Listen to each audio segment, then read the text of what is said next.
বৈষম্য বিরোধী ছাত্র আন্দোলনের সিরাজগঞ্জ জেলা কমিটি গঠনের পর থেকেই কিন্তু পদবঞ্চিত একটি গ্রুপ তারা আন্দোলন কর্মসূচিতে নেমেছেন। তারা কিন্তু গতকালকে প্রথমে দুপুরে একটা সংবাদ সম্মেলন করেছেন এবং বিকালে তারা এই মহাসড়ক অবরোধ কর্মসূচি পালন করেছিলেন। আজকেও কিন্তু তারা বিকাল থেকে সেতু পশ্চিমের যে গোল চত্বর আছে সেইখানে কিন্তু তারা ব্লকেট কর্মসূচি পালন করছেন। আমরা এখন আছি যমুনা সেতু পশ্চিম মহাসড়কের একদম গোল চত্বরেই। তারা কিন্তু এখানে এখন ব্লকেট কর্মসূচি পালন করছেন। তারা বলছেন যে সিরাজগঞ্জ যে জেলা কমিটিটা করা হয়েছে বৈষম্য বিরোধী ছাত্র আন্দোলনের, সেই কমিটিতে কিছু বৈষম্য করা হয়েছে। যাদেরকে তারা এক্সপেক্ট করেনি তাদেরকেও নেওয়া হয়েছে এবং যাদের আসার মতো ছিল তারাও কিন্তু তাদের অনেককে এই কমিটিতে আনা হয়। এর প্রেক্ষিতে তারা কিন্তু আন্দোলনটা চালিয়ে যাচ্ছেন। এর প্রেক্ষিতে কিন্তু উত্তরবঙ্গের যে 16 জেলা, সেই 16 জেলার সঙ্গে কিন্তু ঢাকার যোগাযোগ ব্যবস্থা বন্ধ রয়েছে।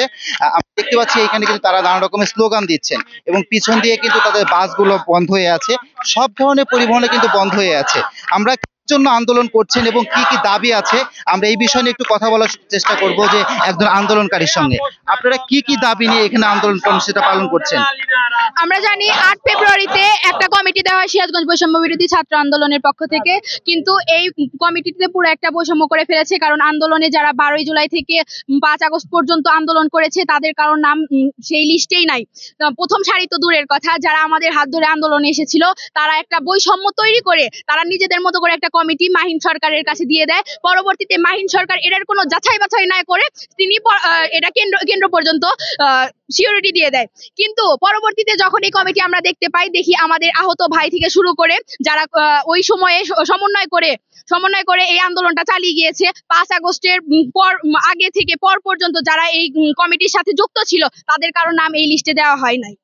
তাই আমরা চাচ্ছি এই কমিটিটা তাড়াতাড়ি বাতিল করা হোক, না হলে আমরা এই রাজপথ আজকে ছাড়বো না। আমরা গত 2 দিন হলো এইখানে অবস্থান করছি।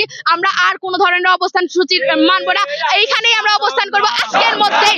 যদি কোনো ধরনের আমাদের কাছে এই কমিটি নিয়ে কথা না আসে, আমাদের সাথে যদি কোনো সমন্বয় কেউ যদি আমাদের সাথে কথা না বলে, আমরা এখানে অবস্থান সূচি শুরু করে দেব।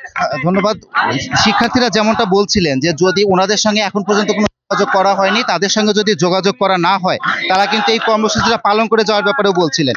এবং এই কর্মসূচিটার আগামীতে কি পরিকল্পনা আছে এই বিষয় নিয়ে আমরা একটু কথা বলবো আরেকজন কর্মীর সঙ্গে। জি জি, আপনারা যে এখন মানে যে কর্মসূচিটা পালন করছেন এটা নিয়ে আগামী কি পরিকল্পনা আছে আপনাদের?